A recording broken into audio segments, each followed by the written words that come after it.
You wake up in a world with no walls, no locks, no streetlights, no sirens, no hospitals, no emergency number to call. And somewhere beyond the edge of your camp, something is watching. A dire wolf, a saber-toothed cat, a giant short-faced bear, an American lion, or maybe just a shadow moving in the grass that your eyes cannot fully understand yet. Today, humans are used to thinking of ourselves as the top of the food chain. But the first Americans did not wake up in a world built for humans. They woke up in a world where humans were small, soft, slow compared to many animals, and dangerously easy to kill alone. So how did they survive? How did the first Americans walk through Ice Age North America, surrounded by some of the deadliest predators this continent has ever seen? Without guns, metal armor, buildings, vehicles, or modern medicine? The answer is not that they were stronger. They were not. The answer is not that they were fearless. They were not. They survived because they learned something more powerful than strength. They learned how to avoid danger before danger arrived. Let's open the field notes. Thousands of years before the United States existed, North America was not the quiet, familiar landscape we imagine today. The coastlines were different. The climate was colder in many places. Glaciers shaped huge parts of the continent. Open plains, forests, wetlands, rivers, caves, and frozen edges all held different kinds of risk. And the animals were not background scenery. They were part of the calculation of every day. There were mammoths and giant bison. There were ancient horses and camels. There were packs of dire wolves. There were saber-toothed cats built for ambush. There were American lions, larger than modern African lions. There were bears powerful enough to make almost any human group think twice. And depending on where people traveled, there were other threats too. Cougars, jaguars, crocodilians in warmer regions, snakes, and scavengers drawn to the smell of meat. To modern people, predators are something we see in documentaries. To the first Americans, predators were neighbors. And that changes everything. Because when you share the land with animals that can hunt you, survival is not only about fighting. It is about noticing. A broken branch, a fresh track, a strange silence, birds rising suddenly, a smell on the wind, bones scattered near a water source, a carcass that looked too fresh to approach, a patch of grass pressed down where something had rested. Those signs mattered. To us, they might look like nothing. Not just footprints, to them, they could be the difference between walking home and never coming back. And here is the first thing most people get wrong. The first Americans did not survive predators by constantly battling them. That is a movie version of ancient life. Real survival was smarter than that. If you fight a giant cat face to face, something has already gone wrong. If you surprise a bear at close range, the mistake has already happened. If you walk into a pack's feeding area without noticing, you are already late. The best victory was not killing the predator. The best victory was never letting the meeting happen. Before weapons, before walls, before cities, the first defense was attention. A modern person looks ahead. A tracker looks everywhere. At the ground, at the trees, at the wind, at the birds, at the behavior of other animals. Because animals warn each other without meaning to. The natural warning if deer suddenly move, something may be near. If birds stop calling, something may be wrong. If scavengers circle, there may be a carcass. And if there is a carcass, there may also be a predator that owns it. The first Americans had to understand not only animals, but animal behavior. That was survival. They needed to know when to follow tracks and when to avoid them. When a water source was safe and when it was a trap. When fresh meat was an opportunity and when it was bait for something larger. When the silence of the land was normal and when silence was a warning. This is where humans became dangerous in a different way. Not with claws, not with teeth, with pattern recognition. A saber-toothed cat had power. A dire wolf had numbers. A bear had size. But humans had memory. And memory could travel from person to person. One person could When the survive a ogre close sun call aligns with the and claw tell the group. marks, the great cats One elder return could to the remember watering where hole. predators returned We each must season. take the high path. One hunter These could tracks notice mean the way danger tracks near the change river. near a river. Follow the arrows away One from the child water. could learn, This one. years before Yes. adulthood, You what understand the danger signs. looked like before it had a face. Predators taught humans, and humans taught each other. That may be the real reason they survived. Not because every person was brave, because every generation became harder to surprise.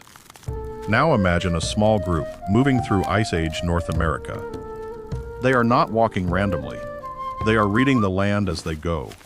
The strongest person is useful, but the strongest person is not always the most important.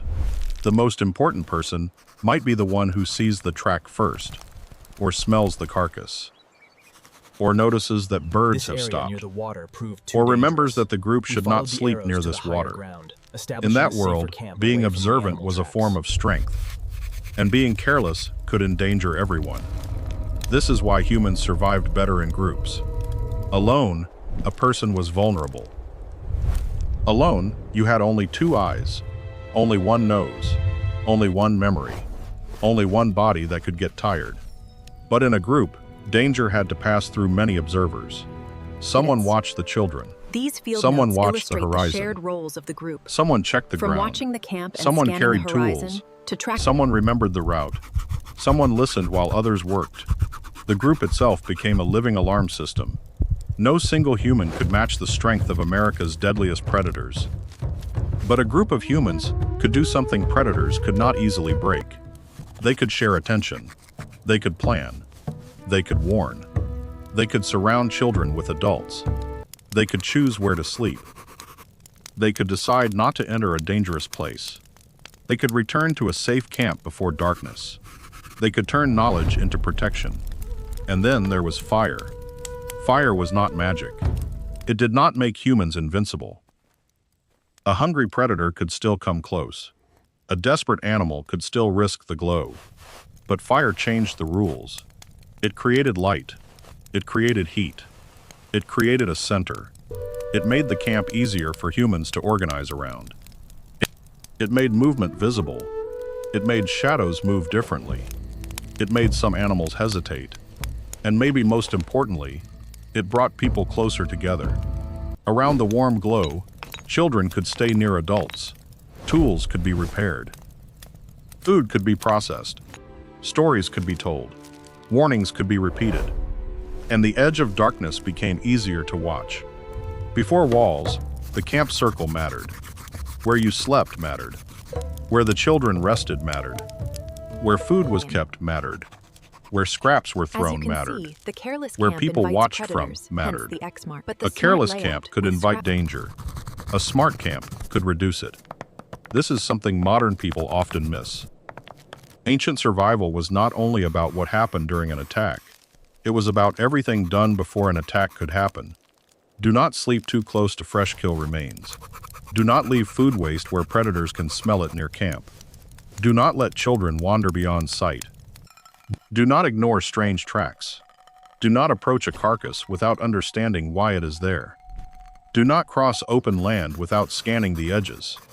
Do not assume quiet means safe. These were not written rules, but they were rules. Rules carried in memory. Rules taught by stories. Rules learned from mistakes. Some lessons may have come at a terrible cost, and that is why stories mattered. A story about a person who wandered See too the far eyes in the was dark. not only entertainment, That is the great it was a cat. warning. We mark A its story path about here. eyes beyond the fire was not only fear, it was instruction. A story about a dangerous crossing, a bad shelter, or a predator's den could keep children alive years later. Before written safety manuals, there were stories. And stories were survival As technology. darkness falls, But what the if threat of danger actually predators came? increases. What if a predator Here we got see too the tribe close? using long wooden Then humans spears relied on what made them different. Distance, numbers, noise, tools, fire, and coordination. The A contrast lone is human clear. running in panic Alone, was easy the prey. individual is A vulnerable. group standing But together united, was something The else. group formed. Several adults holding long wooden spears or sharp stone points could create space. Thrown stones could distract. Raised arms and movement could make the group look larger. The warm glow could confuse the edge of the scene. Shouting is not something we need to imagine as heroic. It may have been practical, a way to make one small animal, the human, seem like many. The goal was not always to kill. Often, the goal was to make the predator decide the risk was not worth it. Because predators are not monsters. They are calculators. A predator wants food, but it also wants to avoid injury. A wounded predator may not hunt well. A broken tooth, a damaged eye, a pierced leg, or a deep cut could become a death sentence. So if humans could look dangerous enough as a group, even a powerful predator might hesitate. That hesitation could save lives. This is why the human body seems strange compared to many predators. We do not have claws. We do not have fangs. We are not fast in a short sprint. But we have hands. We have shoulders that can throw. We have eyes that read distance. We have language, gesture, memory, planning, and social learning. A saber-toothed cat was built for the moment of attack. Humans were built for the moment before. The moment of noticing. The moment of warning. The moment of planning. The moment of deciding not to be there. That was the advantage. And it became even stronger because humans could turn the land itself into protection. They could choose high ground. They could sleep near barriers. They could use caves carefully. They could stay near water, but not too close to predator paths. They could move through open areas when visibility was better. They could avoid thick cover where ambush hunters had the advantage. They could travel together instead of spreading too far apart. They could create camp layouts that kept the most vulnerable people near the center. In other words, they survived by designing their behavior around danger. Not perfectly, not every time, but often enough for the story to continue. And this is important. The first Americans were not living in constant terror. Fear existed. Of course it did. But fear was not the whole story. Fear became knowledge. Knowledge became habits. Habits became culture. Culture became survival. Over time, the dangerous world became readable. Not safe, readable. And there is a difference. A safe world does not require attention. A readable world rewards it. The first Americans lived in a readable world. Every track had meaning. Every sound could matter. Every camp choice had consequences. Every elder's memory was valuable. Every child had to learn where not to go. And every predator forced humans to become more human. More social. More observant. More inventive. More dependent on each other. That may be the strange truth hidden inside this question. America's deadliest predators did not only threaten the first Americans, they shaped them. They shaped where people slept, how people moved, how children learned, how groups stayed close, how stories were told, how tools were made, how fire was guarded, how attention became a daily habit. Today, most of us live behind walls. We lock doors. We walk under artificial light. We hear a noise outside and check a camera. But deep inside the human mind, something older remains. Why darkness makes us alert. Why sudden silence feels wrong. Why eyes in the night unsettle us. Why we gather closer when we are afraid. Why stories around danger are so hard to ignore. Those instincts are not random. They are old field notes still written inside us. So how did the first Americans survive America's deadliest predators? They did not survive by being the strongest animal on the continent. They survived by becoming the most observant. They watched the ground. They listened to the birds. They respected the wind. They traveled in groups. They protected children. They chose camps carefully. They used tools, fire, memory, and stories. They avoided danger when they could. They stood together when they had to. And slowly, generation after generation, they turned fear into knowledge. That is why we are here. Not because our ancestors had the biggest teeth, but because they learned to see danger before it stepped into the light. That is one field note from humanity's oldest days.